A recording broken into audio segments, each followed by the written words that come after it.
My uncle took over my business, accusing me of fraud, but now he's paying me huge compensation for defamation. Hey, what's up? My name's Jake, I'm 28, and up until last year, life was basically a highlight reel. My startup, Pixel Core, was blowing up. We'd secured a huge investment deal. My team was killing it, and I was even thinking about proposing to my girlfriend, Rachel. Things were smooth. Too smooth, apparently, because that's when Uncle Dan decided to show up and flip my life upside down. Now, let me paint the picture of Dan. He's 46, divorced twice, and calls himself a business expert.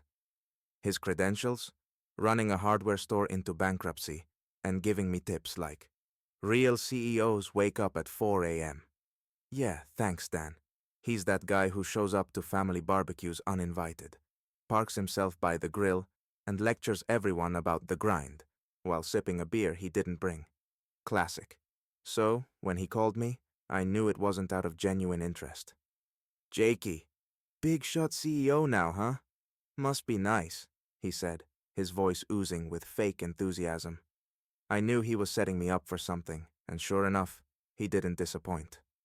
You need someone like me, someone with experience, to help you steer the ship. Let's make this a family business. I tried to laugh it off, politely decline, and move on with my day. But Dan doesn't do no. The next thing I know, he's at my office, strolling around like he owns the place, giving my employees unsolicited advice. You guys ever think about adding Bitcoin payments? That's the future, he said, completely serious. I pulled him aside and told him to leave.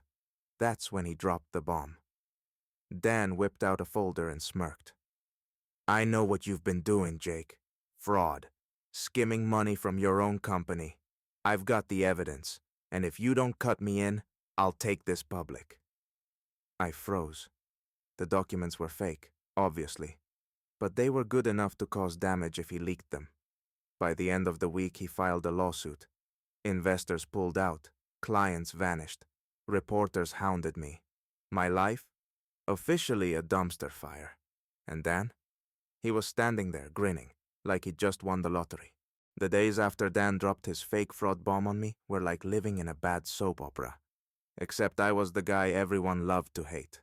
Every time I checked my phone, there was another headline or tweet calling me the corrupt tech bro who scammed his own investors. Like, seriously?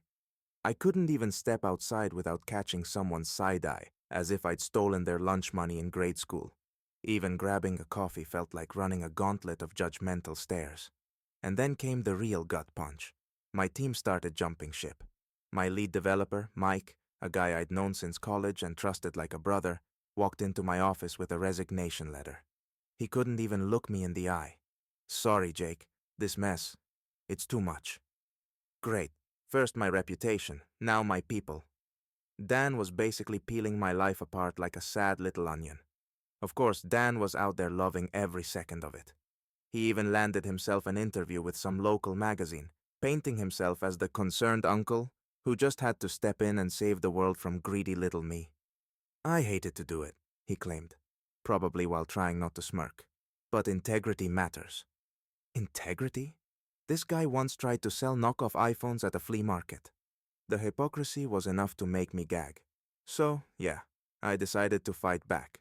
If Dan wanted a war, I was about to give him one.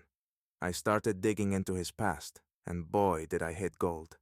Turns out, Mr. Integrity had unpaid debts, shady backdoor deals, and enough failed ventures to fill a museum of bad decisions. Titanic? Child's play compared to Dan's business record. Next, I brought in a forensic accountant to dissect his so-called evidence. The results? Beautiful.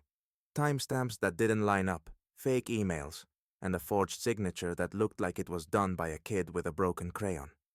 Armed with the receipts, my lawyer filed a countersuit for defamation and fraud. When we served him the papers, Dan stormed into my office, veins popping like he'd just run a marathon. "You think you're smart, Jakey? You don't know who you're messing with," he yelled, practically foaming at the mouth. Security had to drag him out. Honestly, best office moment ever. Dan didn't just double down, he went full villain mode. Suddenly, family friends I hadn't heard from in years were blowing up my phone, asking, "Hey Jake, did you really steal the company?" Dan's been saying he had to step in because you were out of control. Out of control? The man once got banned from Costco for trying to return a lawnmower he'd clearly used for 2 summers. But sure, let's trust his version of events. Then my mom called. Jake, she started in that tone moms use when they think you're guilty. Are you absolutely sure you didn't do anything wrong? Maybe you should just apologize to Dan and settle this whole thing. Apologize? Settle? For what, Mom? Breathing near his toxic aura? I couldn't believe she was even entertaining his lies. But I knew one thing. If I didn't keep my head, Dan would win, and there was no way I was letting that happen. The court battles were a nightmare. Every hearing felt like stepping into a cage fight. Except instead of punches, it was lawyers slinging legal jargon like they were auditioning for a courtroom drama. Dan's lawyer was exactly the type you'd expect. Slicked back hair, cheap suit, and a vibe that screamed, "I hand out business cards at car accidents." He pulled every dirty trick possible. Motions to delay, bogus accusations, and theatrics that would have made a high school drama teacher cringe. Meanwhile, my legal fees were draining faster than a frat party keg. I had to sell my car just to keep my team afloat. Rachel stuck with me through it all, but the stress was brutal. We were both snapping at each other over the smallest things, and honestly, I didn't blame her. Dan wasn't just trying to ruin me. He was dragging everyone I cared about down with me. Then it happened. My forensic team hit the jackpot. An email from Dan to his lawyer, where he outright admitted to fabricating the evidence. A literal smoking gun. When my lawyer presented it in court, Dan's face went whiter than a sheet of printer paper. He stammered, It's taken out of context." The judge didn't even flinch. "Mr. Dan," he said, "your case lacks credibility." Translation: "You're done, buddy." Watching Dan's case collapse was like finally seeing the villain in a movie trip over his own feet. Poetic, really. In the end, the judge ruled in my favor. Dan's lawsuit was dismissed, and he was ordered to pay me $2.5 million in damages for defamation. He tried to appeal, but the court wasn't having it. The moment the ruling went public, my investors started calling back. Clients returned. My team, though battered, rallied behind me. But the victory was bittersweet. Dan had wrecked so much of what I'd built, and the scars he left weren't just financial. I'd lost friends, sleep, and a piece of myself I wasn't sure I'd get back. As for Dan, he disappeared for a while, probably licking his wounds. Then one day, I got an email from him. No subject line, no greeting, just a single sentence. "You'll regret this." I laughed. Regret? I didn't regret fighting back. I didn't regret taking my life back from a man who thought he could ruin it. If anything, I learned that sometimes the people closest to you aren't family. They're just parasites in disguise.